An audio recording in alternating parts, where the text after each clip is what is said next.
in hospitality more than any other business is about constantly reinventing yourself.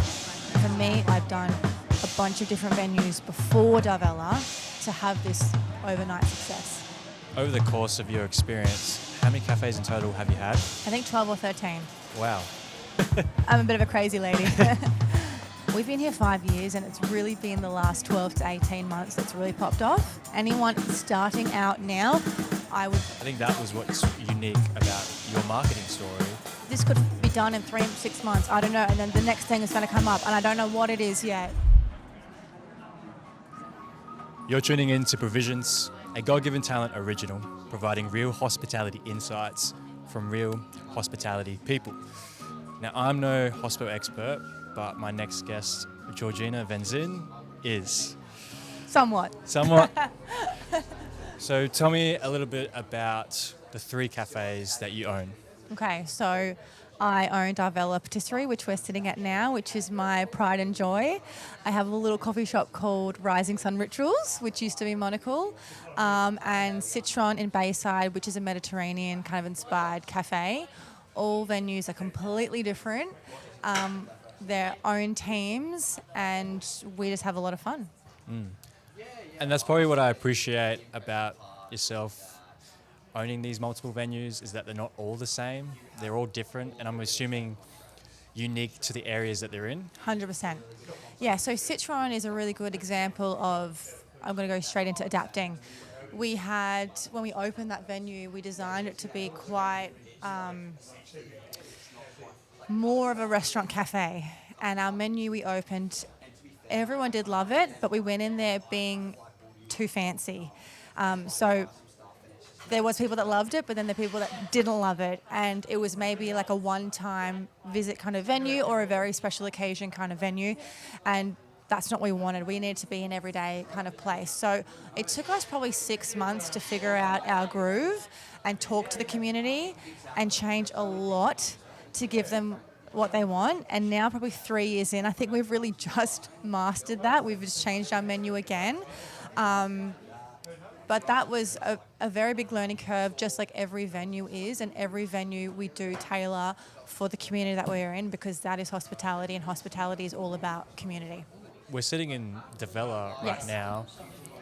Obviously, you talked about Citron, but how is Darvella tailored to the community here in Bulimba? So we're very lucky to be in the heart of Oxford Street, and we're about 500 metres, maybe less, to the water here. So we are kind of on the walking track or the fitness track of the community. We are very not fancy. We want you to come in your activewear with your dog, with your pram, and be able to come and eat your pastry and make a mess. So we, again, engage with the community a lot. I think here we opened up knowing more what our product was and stuck with it. But for us at this venue, it's about doing community events.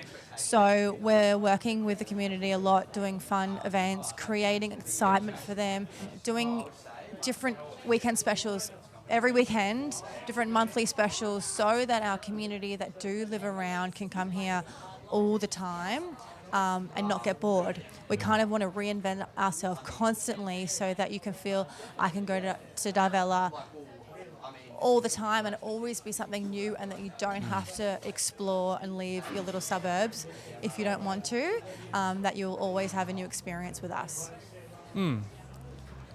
I know that Darvella's quite successful with how much I hear people talking about it.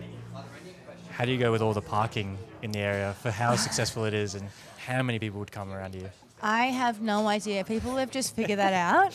I think people know that there's lots of side street parking, so I think when you come here, you're going to have to park in a side street and maybe walk a couple hundred metres to get here. But in saying that, the success and how busy you say we are, we've been here 5 years and it's really been the last 12 to 18 months that's really popped off. So there was that first 3.5 year really hard time where we were busy, but we had to really work hard for it. It wasn't this crazy thing that it's kind of blossomed into. And that has been organic, getting better at what we're doing, having a very good product, having a very friendly team, and then, of course, social media as well. But I always tell everyone that looks in inwards to us and says what a success it is. It definitely wasn't overnight, and for me as well, I've done a bunch of different venues before Darvella to have this overnight success. I think many people would be encouraged to hear that because they probably just assume it was an overnight success. Yeah. And so I want to touch more on like that story and that journey, but just on the focusing on the last 12 months. Yeah.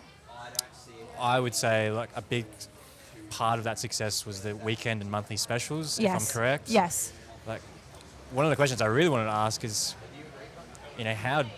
how is it that you guys remained relevant Yeah. and not had the success straight away, but even later? Yeah. I don't know if I can explain the right answer for that because I am learning as I go, as everyone is, especially for TikTok. I'm a millennial and I was like, no, I don't Instagram, loved Instagram. I'm not doing it. And then probably 18 months ago, I got on TikTok and I felt so uncomfortable and awkward. But I started investing in doing that content. And it took 6 months of orkies to get traction there. But that's just, and that opened us up to a whole new market who's on TikTok. You've got to be on everything. You've got to be on Facebook, you've got to be Instagram, you've got to be on TikTok, and you also have to do different content. For us, creating the weekend specials and the monthly specials enabled us to create new and exciting content and try new things. Not every weekend special pops off. Some go viral, and we kind of know that we have learnt to go, we post every Thursday afternoon. We can see how many shares and likes it's getting, and we know how much to produce of that special. And then also we've learnt to do things that people want, like Kit Kat, like Kinder Bueno, trending items that the masses love, and obviously doing a good job at it and mastering it. Even with the cookie butter latte, which is going off now, we were doing monthly drink specials as well as monthly bun specials, and that particular drink just popped off that I said, no more monthly drink specials, we're going to keep this product that we have now mastered. So it is really learning so much along the way and listening to your customers. And if they're buying something and loving something, just mastering that product and keep giving it to them. And we'll keep that on the menu now until it drops off. And it will drop off. I've learnt so much. These things don't last forever. It could be 3 months, 6 months, 12 months, I don't know. And when it does tear off, we will come up with something new. And that could be a monthly special that works, and then we try something again, or we might invent something that does pop off again. But in hospitality, more than any other business, it's about constantly reinventing yourself, constantly coming up with new ideas, constantly producing content, but ultimately, before any of that, having a very good product and having very good culture in your workplace, which is happy staff.